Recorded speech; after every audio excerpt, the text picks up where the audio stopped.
Me wasiƙar da Nnamdi Kanu ya rubuta wa Donald Trump ta ƙunsa? Nnamdi Kanu, jagoran ƙungiyar da ke fafutukar kafa ƙasar Biafra wato IPOB, wadda gwamnatin Najeriya ta haramta, wanda kuma kotu za ta yanke hukunci ranar 20 ga watan Nuwamban shekara ta 2025 bisa tuhumar cin amanar ƙasa, ya rubuta wa shugaban Amurka Donald Trump wasiƙa kamar yadda sashen BBC Igbo ya rawaito.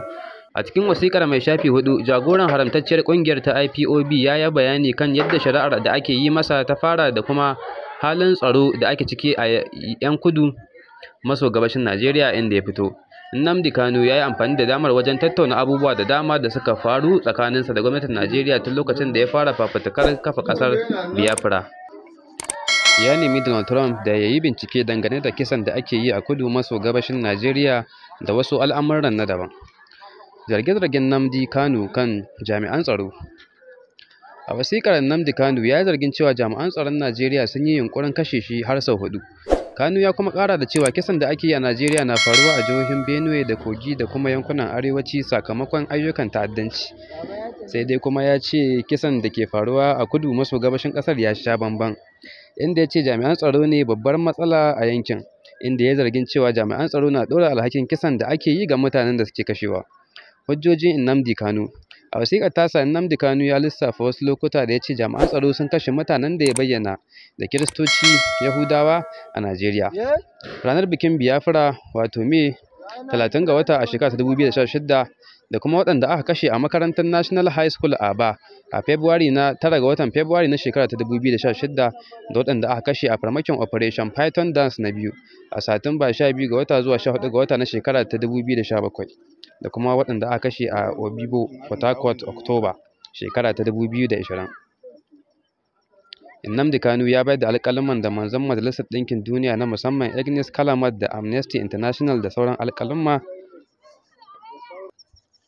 A wani hali Nnamdi Kanu yake?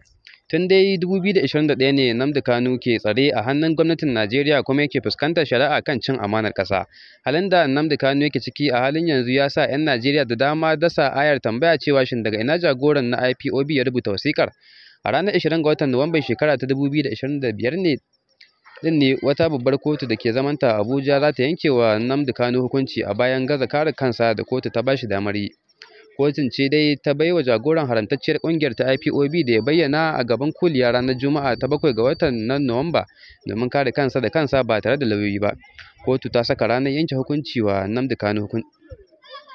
Babbar kotun tarayya da ke Abuja ta saka rana 20 ga watan Nuwamba domin yanke wa jagoran ƙungiyar IPOB Nnamdi Kanu hukunci.